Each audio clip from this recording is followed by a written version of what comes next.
अनंत कोटी ब्रह्मांड नायक श्री स्वामी समर्थ, तुझे चरणी नमस्ते श्री स्वामी समर्थ। जय जय स्वामी समर्थ, जय जय स्वामी समर्थ। नमस्कार। आज आपण एका अशा दिव्य आणि रहस्यमय संतांबद्दल बोलणार आहोत ज्यांचं नाव आजही लाखो लोकांच्या हृदयावर कोरलेलं आहे, श्री स्वामी समर्थ। विचार करा, एक संत जे अचानक कुठून तरी प्रकट होतात आणि बघता बघता हजारो लोकांचं आयुष्य कायमचं बदलून टाकतात। हा प्रश्न खरंच खूप मोठा आहे, नाही का? आणि याच प्रश्नाभोवती स्वामी समर्थांची संपूर्ण कथा गुंफलेली आहे, जी आजही आपल्याला तितकीच आकर्षित करते। तर गोष्ट आहे साधारणपणे 19व्या शतकातली। महाराष्ट्रातलं एक गाव अक्कलकोट, आणि तिथे अचानक एक योगी प्रकट होतात। अचानक म्हणजे इतके अचानक की ते कुठून आले, कसे आले, कोणाला काहीच माहीत नव्हतं। आणि हे गूढ आणखी वाढतच गेलं, कारण त्यांचा जन्म कधी झाला माहीत नाही, त्यांचं वय नक्की किती कोणालाच अंदाज नाही, त्यांचं मूळ गाव कोणतं काहीच पत्ता नाही। किंबहुना काही लोक तर असंही म्हणायचे की स्वामी तर शतकानुशतकं म्हणजे शेकडो वर्षांपासून इथेच आहेत, जणू काही ते काळाच्याही पलीकडचे होते।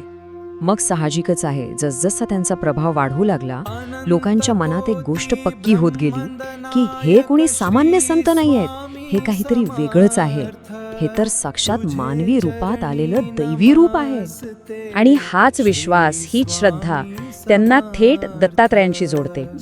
म्हणजे बघा, दत्तात्रय हे ब्रह्मा, विष्णू आणि शिव या तिन्ही देवांचं एकत्रित रूप मानलं जातं, आणि भक्तांचा ठाम विश्वास आहे की स्वामी समर्थ हे त्याच दत्तात्रयांचे पूर्ण अवतार होते।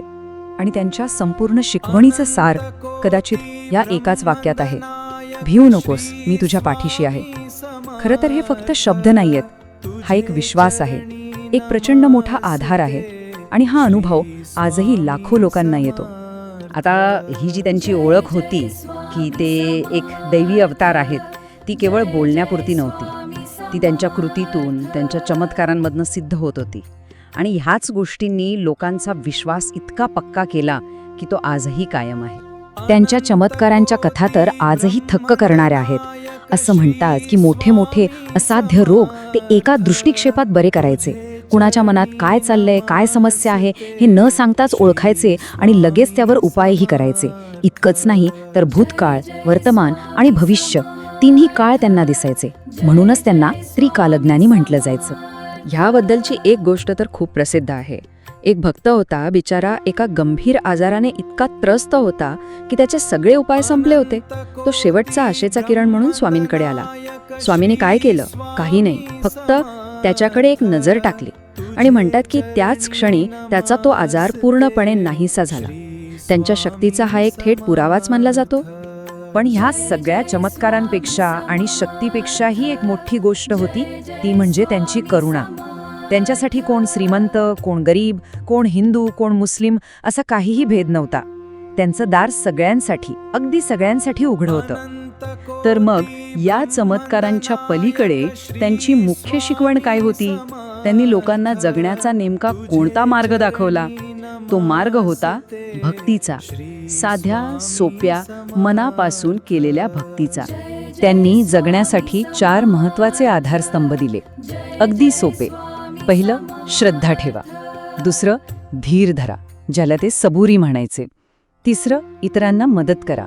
आणि चौथं, देवाचं नाव घेत रहा। बस, त्यांच्या मते सुखी आयुष्यासाठी एवढं पुरेसं होतं। आणि त्यांच्या शिकवणीत सगळ्यात महत्त्वाचं काय होतं? तर खरा भाव। म्हणजे त्यांनी आंतरिक भक्ती आणि खऱ्या शरणागतीवर जोर दिला। आणि दुसरीकडे अंधश्रद्धा आणि नुसतेच निरर्थक कर्मकांड यांपासून दूर राहायला सांगितलं, कारण त्यांच्यासाठी बाहेरचा देखावा नाही तर आतला भाव महत्त्वाचा होता। बरं, मग त्यांच्या महासमाधीनंतर सगळं संपलं का? त्यांचा प्रभाव कमी झाला? तर अजिबात नाही। उलट त्यांचा वारसा आजही तितकाच जिवंत आहे, आणि तो कसा टिकून आहे हे पाहणं खरंच खूप इंटरेस्टिंग आहे। याचा सगळ्यात मोठा आणि जिवंत पुरावा म्हणजे अक्कलकोट। आजही प्रत्येक दिवशी हजारो लोक तिथे त्यांच्या समाधीच्या दर्शनाला येतात। ही गर्दी, ही संख्या, हेच त्यांच्या न संपलेल्या प्रभावाचं प्रतीक आहे.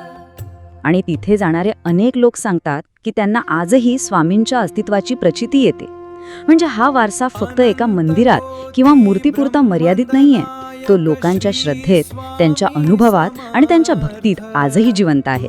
आणि हा सगळा प्रवास आपल्याला एका मूलभूत प्रश्नाकडे घेऊन येतो की एखाद्या आध्यात्मिक वारशाला इतकी वर्ष टिकून राहण्याची शक्ती नेमकी मिळते कुठून?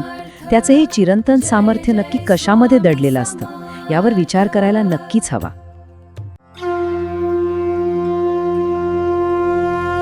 अनंत कोटी ब्रह्मांड नायक श्री स्वामी समर्थ, तुझे चरणी नमस्ते श्री स्वामी समर्थ.